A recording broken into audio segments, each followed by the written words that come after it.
자, 우리가 배열이라고 하는 게 어떻게 만들어지고 그 안에 어떻게 원소를 추가할 수 있는지, 어떤 원소들이 들어갈 수 있는지를 간단하게 조금 봤어요. 그러면 그 배열에 들어가 있는 원소들을 하나가 아니라 각각을 빼내는 게 아니라 전부 다 한번 하나씩 확인하고 싶다라고 하는 경우 같이 한번 봅니다. 자, 왼쪽에서 파일 만들기 눌러서요. ch03 테스트 10.js라고 만들어보죠. 자, 여러분이 이제 코드를 입력하는 거는 귀찮아하시면 안 됩니다. 그죠? 자, 프로그래밍의 왕도는 없어요. 그죠? 무조건 자꾸 반복하고 수정하고 해서 계속 입력을 하는 겁니다. 그래야 빨리빨리 익숙해지겠죠? 자, 그런 의미에서 자, 다시 한번 입력해 봅니다. users라고 하는 변수를 만들고 배열을 만들어서 할당한다. 배열, 대괄호다. 자, 제가 계속 비슷한 얘기를 계속 반복해서 얘기를 합니다. 그만큼 자꾸 들어서 익숙해지라고 하는 거죠. 자, 그 안에 객체를 넣겠죠? name이라고 하고요. 자, 소녀시대 이렇게 하고요. 여러분도 계속 반복해서 입력하시기 바랍니다. 자, 두 번째 객체 넣게 됩니다. name이라고 하는 거 girlsday라고 하고요. 그 다음에 age라고 하는 거 22. 자, 세 번째 객체 한번 넣어봅니다. name이라고 하는 거 tiara. 그 다음에 age라고 하는 거 21 이렇게 넣어봅니다. 자, element 요소가 또는 원소가 3개 들어가 있는 배열 객체가 만들어지고요. users에 할당이 됐습니다. 자, 몇 개 들어가 있는지는 users.length라고 하는 속성을 통해서 알 수 있다. 자, 그러면 이 안에 들어가 있는 걸 모두 확인하겠다라고 하면 포문을 쓸 수 있어요. 자, 전통적인 C 스타일 폼이라고 하죠. 자, C 스타일 폼은 뭐예요? 소가로 안에, 포 뒤에 소가로가 하고요. 소가로 안에 var, i는 0. 처음에 초기화되는 값이 있고, i라고 하는 게 users.length 몇 개가 있는지를 봐서 그거보다 작을 때까지 반복을 한다. 자, i++. 자, C 스타일 폼이라고 하고요. 자, 우리가 상당히 많이 사용이 됩니다. 자, console.log라고 하고요. 그래서 여기다가 배열, 원소 또는 요소라고 하는 게 샵을 붙여서 몇 번째?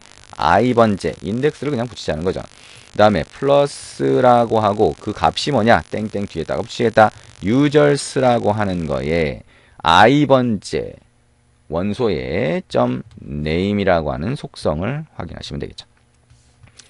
자, 이렇게 3개의 원소가 있으면 3개의 원소를 전부 다 확인하는 아주 전통적인 방법이 됩니다. 자, 마찬가지로 add to node.js runner라고 하고요. 자, 여기서 자, 10을 선택을 하고요. 실행을 해봅니다.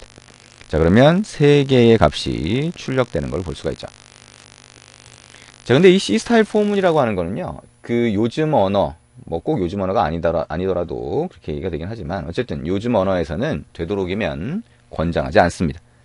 자, 물론 이제 C 스타일 포문이 익숙하니까 C 스타일 포문을 쓰게 되는 경우도 상당히 많이 있고요. 근데 C 스타일 포문보다는 이 C 스타일 포문 자체는 이제 성능이 그렇게 좋지 않다라고 하는 게 많이 검증되어 있죠. 그래서 자바스크립트에서도 C 스타일 포문을 쓰기보다는 for each라고 하는 걸 이용해서 많이 처리를 하게 됩니다. 자, 이 C 스타일 포문과 동일하게 처리할 수 있는 게 자, for each 문인데요. 자, users.for each라고 하는 함수를 사용하는 방법이에요. 그러면 이 함수를 사용하면 함수 안에다가 펑션을 전달해달라, 함수를 전달해달라라고 하고요. 이거는 콜백 함수가 돼요. 그래서 각각의, 지금 3개의 원소가 들어가 있죠. 각각의 원소마다 함수를 한 번씩 실행해 줍니다. 반복 실행이죠. 이것도 결국에는.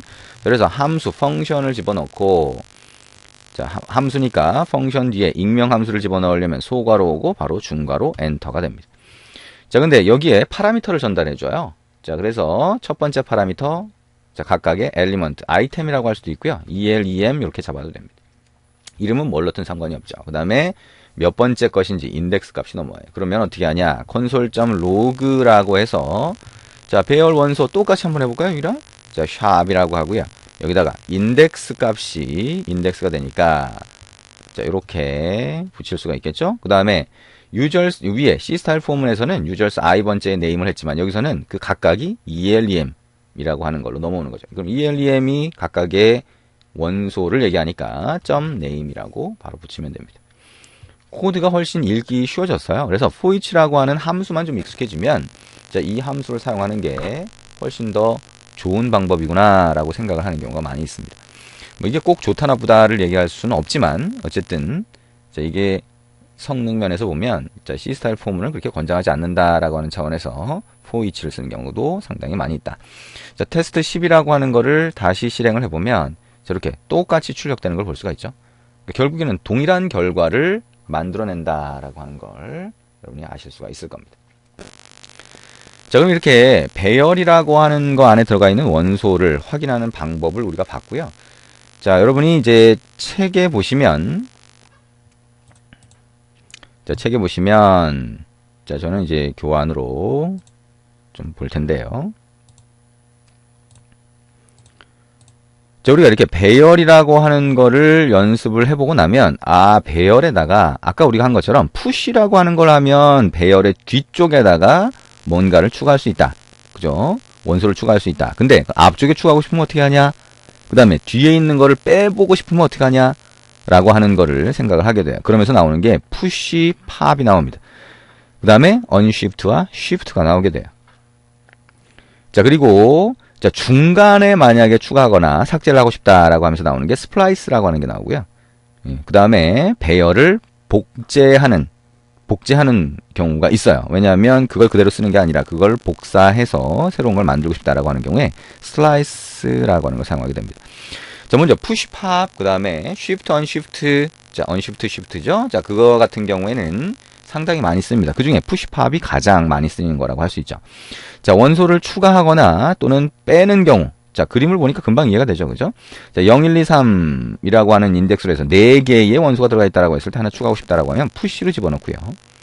마지막 걸 빼고 싶다라고 하면 팝을 하게 됩니다.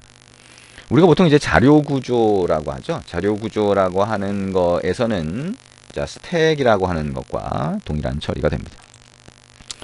자, 언쉬프트, 쉬프트라고 하는 게 있어요. 앞쪽에 넣고 싶은 경우라고 할 수 있죠. 그래서 언쉬프트, 쉬프트 이렇게 볼 수가 있고요. 스플라이스라고 하는 건 이제 중간에 넣고 싶은 경우라고 할 수가 있습니다. 자, 그림을 보면 뭐 여러분이 그렇게 어렵지 않죠, 그죠? 자, 그렇게 어렵지 않게 확인을 하실 수가 있습니다. 자, 그럼 이거를 직접 한번 만들어 볼게요. 자, 그러면 왼쪽에서 오른쪽 마우스 버튼 눌러서 파일 만들기를 하고요. 자, ch03 밑줄 긋고 자, test 11.js 이렇게 만들어 볼게요. 자, 우리 했던 것처럼 자, 2개의 원소가 들어가 있는 배열 객체를 하나 만들어 볼게요. var users 또 입력하네요. 그죠? 자, 배열 대괄호로 만든다. 자, 몇 번 이렇게 만들고 코드 입력하고 계속 듣다 보면 아주 자연스럽게 익숙해질 겁니다. 객체를 넣습니다. name이라고 하고요. 소녀시대 2개만 한번 넣어볼 겁니다. age라고 하는 거 20 콤마로 하고요. 두 번째 거 name이라고 하는 거 girlsday, 그 다음에 age라고 하는 거 22, 뭐 이렇게 넣겠습니다. users라고 하는 변수에 배열이 들어가 있는 거죠. 그러면 여기 이 배열에 들어가 있는 원소의 개수 console.log라고 하고요. 배열 원소의 개수, 자, 이렇게 하고 users.length라고 한번 해보고요. 자, 여기다가 이제 원소를 추가하고 싶어요. 자, 그럼 어떻게 한다고요? users.push를 사용한다. 자, push를 사용하는데 우리가 객체를 넣고 싶다. 객체는 중괄호로 만든다. 맨 뒤에 세미콜론 먼저 붙이고요. 중괄호 안에 name이라고 하는 거는 tiara 이렇게 넣고요. 자, age라고 하는 거는 21로 추가할 수 있다. 하나가 더 들어갔어요. 그러면 그때 console.log로 해서 마찬가지로 배열 원소의 개수가 몇 개냐라고 하고 users.length를 출력해 보는 거죠. 자, 그 다음에 users.pop이라고 한번 해볼게요. 그래서 pop이라고 하는 함수가 있고요.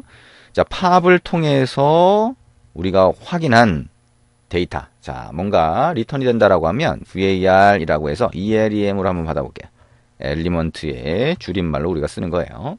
자, 그 다음에 console.log라고 하고 마찬가지로 배열 원소의 개수라고 한 다음에 users.length를 한번 찍어보고요. ELEM은 또 어떻게 됐냐라고 하는 걸 알아보죠.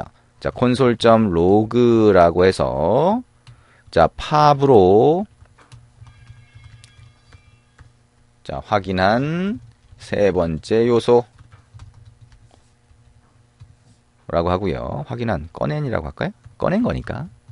왜냐하면 이걸 하나 파업을 하게 되면 기존의 배열 원소에서는 빠져버리거든요. 네, 그렇게 보시면 되고요. console.dir이라고 하고 ELEM을 한번 넣어봅니다. 자, 컨트롤 S로 저장을 하고요. 자, 여기서 add to node.js runner라고 한 다음에 여기서 12를 선택을 하시면 되겠죠. 그리고 실행을 해봅니다. 자, 그럼 어떻게 돼요? 배열 원소의 개수가 바뀌는 걸 볼 수 있죠. 푸시하기 전에는 2개였는데 푸시를 하고 나니까 3개. 자, 팝을 빼내니까 다시 2개가 된 겁니다. 그리고 팝을 꺼낸 원소를 보니까 자, 3번째 추가됐던 게 꺼내진 거를 볼 수가 있습니다. 자, 이해되시죠? 자, 이렇게 실행할 수 있다. 자, 우리가 푸시하고 팝이라고 하는 함수가 있고 푸시하고 팝이라고 하는 함수가 어떤 역할을 한다라고 하는 거 자, 생각을 하시면 됩니다.